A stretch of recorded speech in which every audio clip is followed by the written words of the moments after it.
जय हिंद, जय Bharat. Dear student, आज हम क्लास 10, 11 और 12 सभी के लिए इम्पोर्टेंट एक वीडियो लेके आए हैं जिसमें आपको एल्कोहल, एल्डिहाइड और कार्बोक्सिलिक एसिड के बारे में स्टडी करनी है।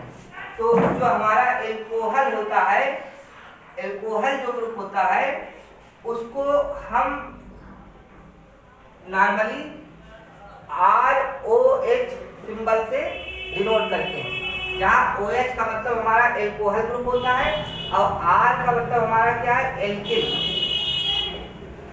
एल्किल ग्रुप का मतलब क्या हुआ कि R बराबर हमारा CH3 CH2 C2H5 इस तरह से, यानी हमारा इसका जनरल फार्मूला अगर हम देखते हैं, जनरल फार्मूला जो होता है वो CnH2n + 1 OH टाइप का होता है। अब इसमें अगर हम n बराबर 1 रख देते हैं तो CH2 × 1 + 1 OH यानी CH3OH। अगर n बराबर 2 रखते हैं तो C2H5OH, n बराबर 3 रखते हैं तो C3H7OH। इस तरह से आपके कंपाउंड निकलते चले जाते हैं, जहां पे अगर हम IUPAC नॉमेनक्लेचर इनका करते हैं कंपाउंड का, तो एक कार्बन के सापेक्ष हमारा जो है सफिक्स होता है मेथेन और प्लस उसमें OH के लिए हम R जोड़ते हैं, जिसका नाम हमारा क्या हो जाता है, मेथेनॉल। मेथेनॉल। और इसी तरह अगर हम इसके लिए जोड़ते हैं तो 2 कार्बन हमारा उसमें एथेन प्लस R जुड़ जाता है, तो ये एथेनॉल हो जाता है। 3 कार्बन के लिए हमारा प्रोपेन होता है एल्केन, तो प्रोपेन में R जोड़ देते हैं तो ये प्रोपेनॉल हो जाता है। ये इस तरह के जो छोटे छोटे IUPAC नॉमेनक्लेचर हैं, ये हमारे क्लास 10 के छात्रों के लिए बहुत इंपॉर्टेंट है। अब इसी तरह से अगर हमारी चेन होती है, n बराबर 4 के लिए हमारा ब्यूट होता है, 5 के लिए पेंट होता है, 6 के लिए n बराबर 6 के लिए हेक्स होता है, n बराबर 7 के लिए हेप्ट होता है, और सब में R जोड़ देते हैं, यानी ब्यूटेन में R जोड़ देंगे तो ब्यूटेनॉल हो जाएगा, पेंटेन में R जोड़ देंगे तो पेंटेनॉल हो जाएगा, हेक्सेनॉल हो जाएगा, हेप्टेनॉल हो, ये इसका सिस्टम है। इसी तरह अगर हम दूसरा ग्रुप लेते हैं एल्डिहाइड, एल्डिहाइड का जो सिंबल होता है या फंक्शनल ग्रुप होता है उसको हम CHO से डिनोट करते हैं, यानी इस तरह से कुछ CHO से डिनोट करते हैं। अब इसका अगर हम इसमें कोई एल्किल ग्रुप लगा देते हैं तो RCHO इस तरह से बन जाता है।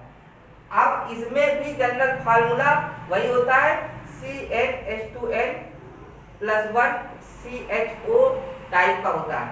यानी अगर हम n बराबर 1 लेते हैं तो पहला कंपाउंड, हालांकि n बराबर 1 पे अगर हम लेते हैं तो CH3CHO, n बराबर 1 लेने पर CH3CHO बनेगा हमारा, जबकि n बराबर 0 पर भी हमारा एक कंपाउंड बनता है जो HCHO होता है, HCHO। HCHO को हम, इसका नाम जो है, इसका नाम होता है आपका, इसमें मेथेन प्लस सफिक्स अल जुड़ता है, इसका नाम हो जाता है मेथेनॉल। और इसी प्रकार अगर हम इस कंपाउंड के लिए लेते हैं तो इसमें 2 कार्बन है हमारे पास, 1 और 1 2, तो इसका नाम हमारा हो जाता है एथेन प्लस अल, यानी एथेनॉल हो जाता है, एथेनॉल। इसी प्रकार अगर हम अन्य कंपाउंड लेते हैं तो CH3 CH2 CHO टाइप का, जब ये हमारा अगला कंपाउंड अगर होता है तो इसमें 3 कार्बन की चेन है, 3 कार्बन के लिए प्रोपेन में अल जोड़ देते हैं तो प्रोपेनॉल हो जाता है। और इसी तरह अगर शार्टली अगर हम देखते हैं तो जो हमारा कार्बोक्सिलिक ग्रुप होता है, कार्बोक्सिलिक ग्रुप के लिए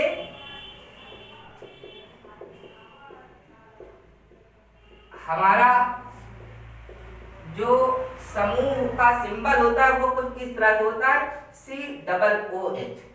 अब इसी सिस्टम के हिसाब से पहला कंपाउंड इसमें भी HCOOH होता है, दूसरा कंपाउंड CH3COOH होता है, तीसरा कंपाउंड CH3CH2COOH होता है।